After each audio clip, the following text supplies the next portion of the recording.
Lane, Will. I have been constantly marveling at how beautiful Cecily is. You have only set eyes on her a few times, but you must admit, she is a queen amongst women. If you say so. With eyes like the sea after a storm. Inconceivable! Oh, well done, Lane. You're keeping up on your movies. I still can't believe you hadn't seen that till I made you watch it last night. It is Cecily's favorite movie. I had better say it's one of Cecily's favorite movies. Favorite is a dangerous word when there are so many good movies out there. Yeah, you've told me. Just like you told me that she loves dark chocolate with coconut filling. And her favorite color is lavender blue. Mm-hmm. And she's dyed her hair 17 times. 18 times.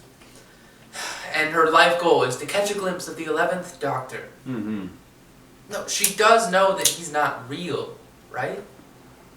Maybe he is. Maybe he isn't. Did I tell you all that already? Yes, repeatedly. Can you put that pen back in its row? You've been fidgeting with it for hours. Sorry. I've just been musing. It's the exact same color. The exact same color as Cecily's eyelashes. Wait, do you just sit and study her eyelashes? Well, I had ample opportunity last weekend to study. She has very distinctive eyelashes. Where did you say you were last weekend?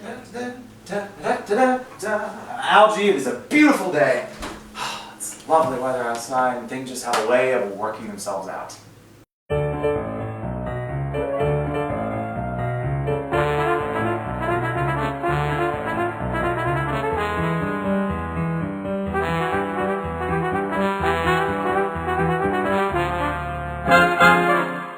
Hiya, Jack. I've been telling you so for days. I'm glad to see you finally come round to my point of view. Well, it wasn't thanks to you. I still think you behaved rather rashly. Speaking of, how is the little...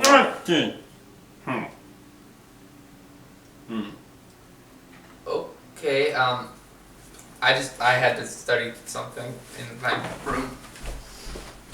Yeah, Will? You haven't told Will? Not yet.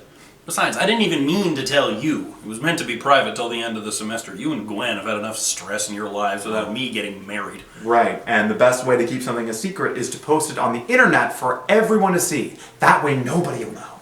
Mock, if you will, but strangers on the internet are very good at not telling people what they don't need to know. Will does not need to know, because then he would start giving me marriage advice and telling me what constitutes a healthy marriage, and I don't think that he's qualified to speak to the subject, having only been engaged once, accidentally, for a week. Oh, yeah. Why are you so cheerful all of a sudden? Well, Gwen and I have decided... You mean Gwen told you what to do? No, I mean, Gwen and I actually discussed this like two responsible adults, and we offered differing opinions, and we came to a consensus. So what have you decided? We're going to get married, whether Mrs. Bracknell approves or not, and I'm not going to change my name, because Gwen loves me. Because Gwen loves me no matter what my name is. Shut up. Oh, Who is it? your aunt. Ooh. Well, you're the one who said you didn't need her approval. You better answer. Oh. Hello? Who is Lacey Prism?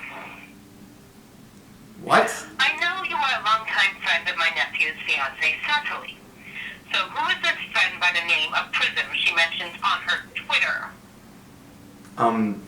She's just a friend. Young man, it is of vital importance to my family that I discover the identity of this woman. Now, is she a female of education? Well, Cecily knows her from college, so I guess you could say that. How old is she? Is she of middle age? No, she's Cecily's age, about 19 or so. Has she any family? Any woman in a family of the same surname? Well, there's her mom. She runs a floor shop in Wilton. Really, Ernest, you are unspeakably unhelpful. Yes, ma'am, that's because I don't know what you're talking about. So what we have here is a communication problem. I really don't care to hear your excuses. You have given me no information I could not have found on Google, so I shall simply have to seek answers elsewhere. Well, that was bizarre. Do you have any idea what... Who is it? Oh, it's your Aunt aunt. B. So you're the elsewhere that has answers. Apparently. Hello, Aunt B. Algernon, I have just spoken with your incompetent friend, Ernest. I certainly hope you are a more observant person. Yes, I think we can safely conclude that I am significantly more observant than dear Ernest. Ow. Algie? Nothing. Nothing. What? What was it you wanted to ask me? In your visit to Miss Cardew, have you ever encountered a person by the name of Prison? Yes, that would be Lacey. She is Cecily's closest friend. They share an apartment. Is she an extremely pretentious person? I certainly hope not. No, just very, very level-headed, I would say. Well, what about her family then? What is their position in the world? Having never met any of them, I cannot comment one way or another. You disappoint me, Algernon. You can tell me nothing more about this woman. Surely you know something. I mean, I don't mean to pry, Aunt B, but I think it might help me answer your questions more fully if I knew what it was you wanted to know and why. It is a matter that concerns our whole family. A person by this name of Prism committed an unforgivable crime against us and was never brought to justice. If I discover that Miss Cardew has been in any way harboring a fugitive... Aunt B, Cecily would never... I mean, well, and more to the point, I can't ever really see Lacey ever doing anything... Don't contradict me, Algernon. It appears I will have to find answers in person. Tomorrow you will go visit Cecily. Invite her up to my home next weekend, and make sure you invite this Lacey along as well. If she has any answers, I will get them out of her.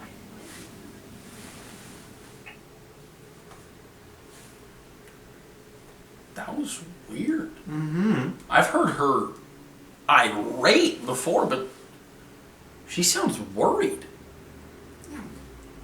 Skeletons do you think Lacey's hiding in her closet? I mean, like, what crime could her family have committed against your family? So you're really gonna take Lacey and Cecily up to see your aunt? I mean, yeah. Unless you want to be the one to explain to Cecily why my aunt had me killed and then thrown into the deepest trench in the Atlantic Ocean or some such. It's gonna be awkward, though.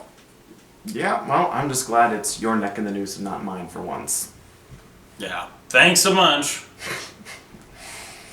Oh boy.